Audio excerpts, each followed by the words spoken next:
Buff Combat TV bilang, Islam Makhachev adalah petarung yang overrated. Yaps, lagi dan lagi sebuah kata overrated keluar dari pengisi Buff Combat TV, yaitu Bang Vio dan Bang Angelo. Setelah beberapa lalu mengatakan Khamzat Chimaev adalah overrated, sekarang Bang Vio kembali menggunakan kata overrated untuk Islam Makhachev.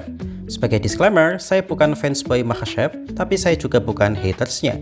Fighter favorit saya di lightweight saat ini adalah Justin Gaethje, tapi saya tidak akan mengatakan Makhachev overrated hanya karena selera.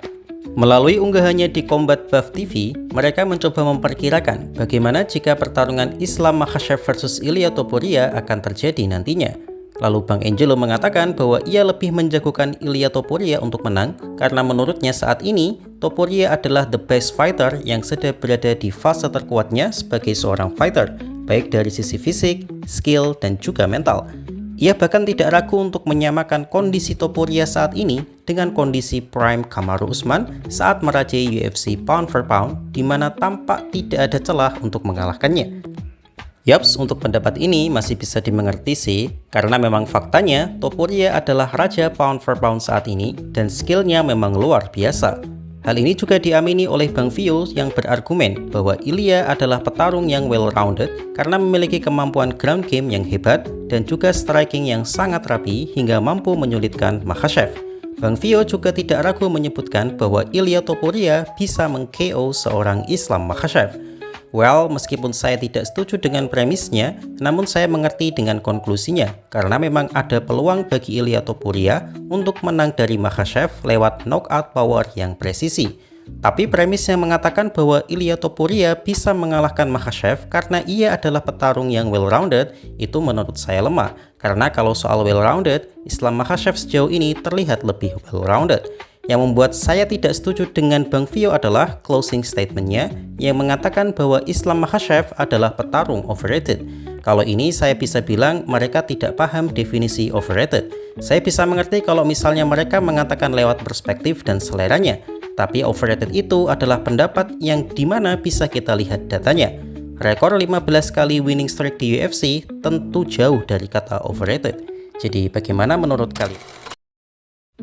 Bang Vio dan Bang Angelo bilang Khamzat Chimaev adalah petarung yang overrated. Yaps, itu dikatakan langsung oleh mereka dalam podcast UFC Cabal Pelevi berdurasi 53 menit yang tayang pada 4 September 2025. Menurut Bang Vio, Khamzat dinilai overrated karena praktis di divisi middleweight tak ada match up yang benar-benar menantang untuk style bertarung Khamzat. Jadi wajar saja kalau ia selalu menang di kelas ini. Berbeda dengan ketika Khamzat yang berada di kelas welterweight, di mana Khamzat akan kesulitan karena terdapat banyak fighter yang bisa menyaingi style bertarungnya. Terbukti, Khamzat kesusahan ketika melawan Gilbert Burns dan Kamaru Usman. Ya sebenarnya saat melawan Usman itu ada di middleweight sih. Selain itu, Khamzat juga tidak dikenal memiliki gas tank yang bagus, kecuali di pertandingan terakhirnya melawan DDP. Hal itu didukung oleh Bang Angelo yang mengatakan bahwa di pertandingan terakhirnya, sebenarnya itu kesalahan gameplan DDP, sehingga Khamzat bisa menang dengan sangat dominan. Angelo menyoroti gameplan dari pelatih DDP yang membuatnya gampang kena takedown, padahal menurutnya, men-takedown DDP seharusnya tidak semudah itu. Well, apakah ini benar? Wallahu a'lam masalah benar atau tidak, tapi tentu saja saya tidak sependapat dengan mereka. Sebagai disclaimer, saya bukanlah fans dari Khamzat Chimaev, tapi saya juga bukan haters dari Chimaev. Jika merujuk pada Cambridge Dictionary, kata overrated berarti jika ada orang yang dinilai lebih tinggi dibandingkan kualitas sesungguhnya. Jadi misalnya kualitas sesungguhnya seseorang nilainya hanya 7, tapi orang-orang menganggapnya 9. Dari pengertian ini saja, sudah jelas Khamzat tidak overrated. Karena memang faktanya, Khamzat dinilai sangat hebat karena di atas kertas tak ada satupun fighter di middleweight saat ini yang bisa mengalahkannya. Dan itu dikatakan sendiri oleh Bang Vio. Dan itu tentu saja Khamzat unrated, bukan overrated. Jika kita kembali ke pengertian overrated, menurut kamus, maka itu tidaklah salah. Khamzat memang sebagus itu kok. Masalahnya, dia agak kurang di welter, faktor utamanya adalah pemotongan berat badan yang tidak ideal. Dan memang tak banyak yang menganggap Khamzat akan berhasil di welterweight, mengingat saat ini badannya sudah terlalu besar. Jika pernyataannya adalah tentang Khamzat yang boring, ya itu gak masalah, karena boring itu soal rasa dan tidak bisa disamakan. Tapi menurut saya mengatakan Khamzat overrated karena gak ada yang bisa mengalahkannya di middleweight, tentu hal itu kurang tepat. Ini bukan soal menghujat loh ya, hanya tidak sependapat saja dan menurut saya bebas dong menanggapi pernyataan yang sudah dilontarkan di media sosial secara terbuka. Jadi apakah kalian setuju bahwa Khamzat Chimaev overrated? Bagaimana menurut kalian? Daniel Cormier bilang, petarung kelas light heavyweight sekarang tidak sehebat zamannya. Yaps, itu dikatakan oleh mantan juara kelas light heavyweight sekaligus mantan juara 2 divisi yaitu Daniel Cormier. Seperti yang kita tahu, MMA adalah olahraga yang sangat pesat perkembangannya, di mana kemampuan dari petarung akan bisa dianalisa sedemikian rupa. Hal itu menyebabkan para fighter di era sekarang umumnya memiliki skill yang tampak lebih baik dari petarung era sebelumnya karena semakin majunya ilmu pengetahuan baik dari sisi nutrisi, analisa, dan juga research tentang fighting.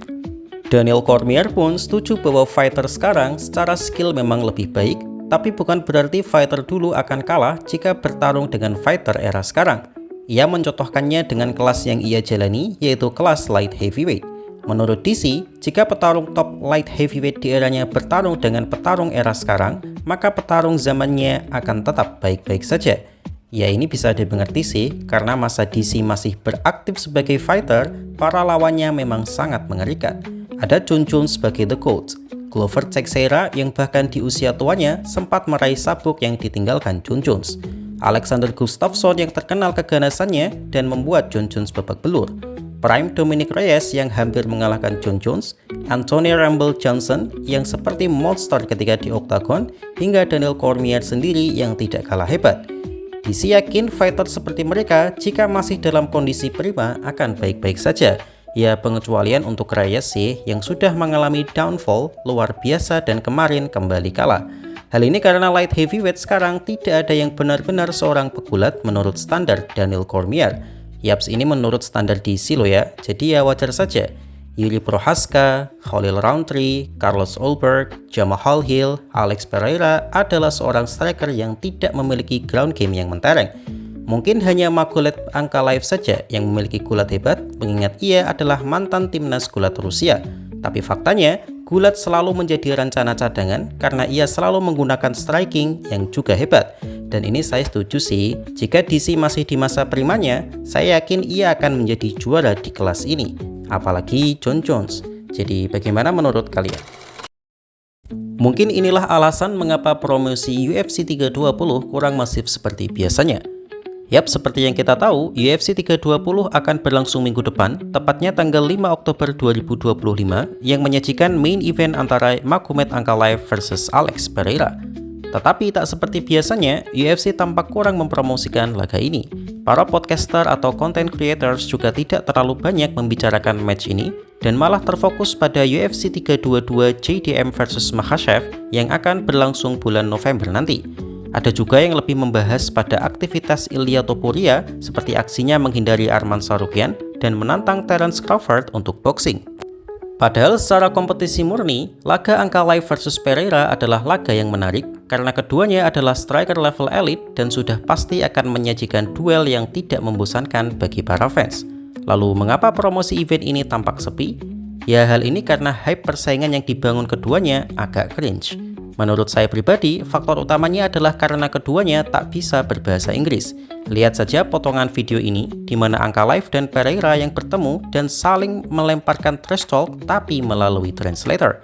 Ya, tentu saja hasilnya sangat garing sih, karena trash talk seharusnya saling kontak mata, tapi ini harus melalui translator, padahal sudah saling berhadapan di satu ruangan.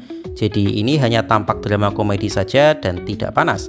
Alex Pereira mungkin sejauh ini tidak perlu berbahasa Inggris untuk menjadi bintang, tapi sejak dikalahkan Ankalaev, aura invisible-nya sudah berkurang dan tidak semenarik sebelumnya. Bahkan di rematch ini pun Pereira tidak diunggulkan atas Ankalaev. Kalau Ankalaev sendiri sih nggak usah dibahas lah ya, karena selain skill bertarungnya, tidak ada yang menarik dari sosok Magomed Ankalaev di mata para media. Jadi bagaimana menurut kalian?